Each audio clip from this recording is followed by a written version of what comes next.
Hey, I hope you are having an amazing day today. In today's video, I'm gonna be talking about the 5 things you definitely need for your new puppy. So let's get straight into the video. Welcoming a new puppy into your family, your new home can be so exciting, and it can be filled with laughter, fun, giggles, snuggles, cuddles, and even that unmistakably but adorable puppy smell. But taking care of a puppy or dog in general comes with a measure of responsibility. So it is very important that your family and you and your home/environment is best prepared for this new family member to come in. So before I get into these 5 things, these do not include the basics, which obviously is like collar, tag, leash, food, and training treats. You want to make sure you have training treats and you begin training the moment your dog comes home, and making sure that you are consistent. If you have been following this channel, you know how much I preach and how important it is to be consistent with good habits and obviously good training. So don't forget the training treat. Obviously don't forget a bed, and then make sure that you have a diversity/variety of toys for your new puppy to play with. So number 1, you want to make sure that you buy and get flea, tick, and heartworm prevention for your puppy. And that prevention is a monthly thing. So you want to make sure that you get that every month, and not only get it every month, make sure you budget for that. This will save you a lot of money and stress, especially if you are planning to go hiking or spend a lot of time outdoor with your puppy/new dog. Personally, with Jackson, I have been using Frontline Plus. You gotta look at the packaging, as I know there are a couple different Frontline Pluses depending on what size dog you have. So make sure you get the right one according to your size. So that's what I've been using. It's been working well. I know some other people use other things, but at least for me, I've been using Frontline Plus, and so far Jackson has been flea, tick, and heartworm free because of it.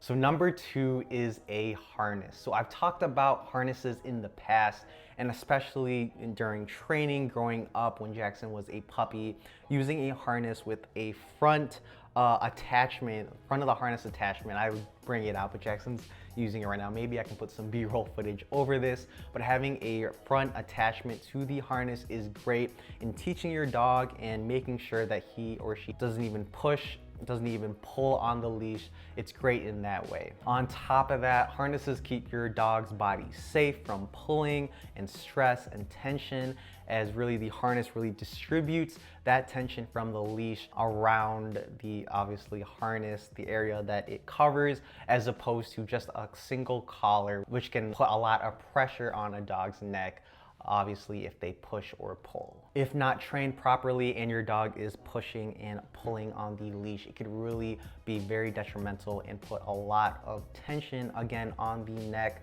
which not only affects the neck but also the spine. So make sure that you train with the harness. And like me, right now Jackson's using a harness because he's shaved and his current collar does not fit without his fluff. But again, what I ended up doing was I trained with the harness so that he wouldn't push/pull as much, and then I kind of transitioned into a collar, just because if you have a fluffy dog or a dog that is prone to matting, harnesses can really promote that. So collars, obviously less room that it covers, and with Jackson's training, he doesn't push and pull too much, so he's able to wear that collar as opposed to a harness right now. At least for the first puppy stage, I definitely suggest using a harness for training, and again, so that your dog doesn't get injured or anything bad happens with their body. Number 3 is a dog water bottle. So right here, I definitely use this a lot when hiking with Jackson. In the past, I have to get another one because this one's kind of a little bit dirty and banged up a little bit, but I've been using this for about a year now. It is very convenient when you're going on hikes.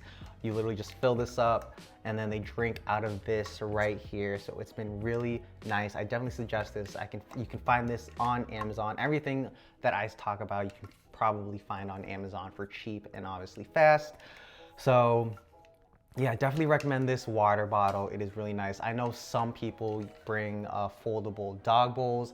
That is an option too, but at least for me, this is really nice. I just put it in the backpack and I take it out and just let them sit from it. So number 4 is the Mudbuster, and I've talked about this in past videos, but I still use this to this day. But definitely when Jackson was a puppy and I did not want to track mud, dirt on his paws into the house. This was a great way to clean his paws. Literally, you just put in the paws here with water and soap, obviously, and then you kind of just like twist a little bit up and down, and to my surprise, it really cleans the ins and outs and the overall area of the paw. So I definitely recommend the Mudbuster. I'm not sure if you can get this on Amazon. I'm sure you can, but the brand is Mudbuster, and it is a lifesaver if you are a clean freak like me. And then lastly, number 5, I'm sure you have this on your list already, but don't forget nail clippers. So right now I have to get new ones because Jackson's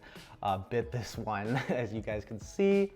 But definitely you want, when you get a puppy, you want them to be accustomed to you trimming their nails, because as they get older, they can be really, I heard stories, people, their dogs, they don't like their nails cut, but if you start early, even just like pretending to cut the nails at the start, your dog will be familiar with this and they won't be scared or anything other than comfortable when you're trimming their nails for the rest of their lives. It's very important that you show good habits because it really sets the tone for the rest of their life. So don't forget nail trimmers if you don't have that on your list already. So here is an extra tip for all those Aussiedoodle owners and for those who own dogs that are prone to matting or have long hair that you really have to keep up, dogs with high maintenance hair.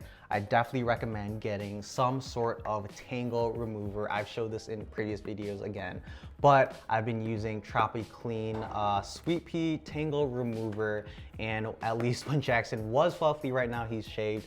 If you haven't seen that video on him getting shaved, watch that video, it's really funny. But when he was fluffy, using this tangle remover was really great. It does a great job of, again, detangling the fur, making sure that the individual hairs are spread out.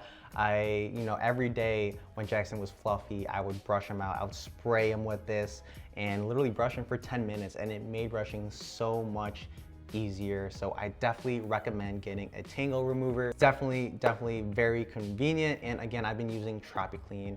You don't have to, but just make sure that with every item that you choose, look at the reviews if they're good or not. But at least for now, for me, I've been using this one.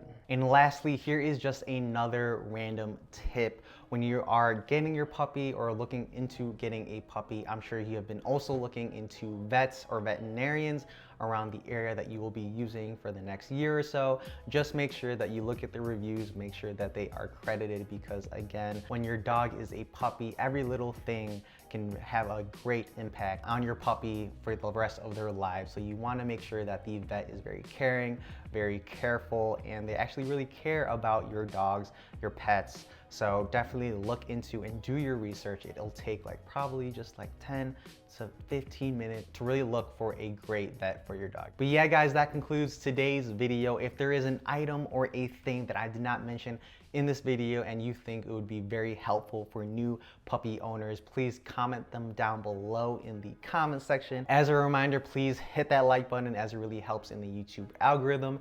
And if you're new here, welcome. Please hit that subscribe button too, as it really means a lot to Jackson and me. Also, I've created a Facebook group of Aussiedoodle lovers, fans, if you want to just become a part of a community on Facebook. If you are on Facebook, please join the link in the description. Just click it, join it. Happy to have you there. I would love to create this community and grow it even more. Tell your dogs you love them. Jackson, I love you. It's okay, man. Your fluff will come back. Thank you for watching and have an amazing day. Yay. Oh, okay. All right. Okay. You're so soft though, Jackson. You're so soft. Yeah.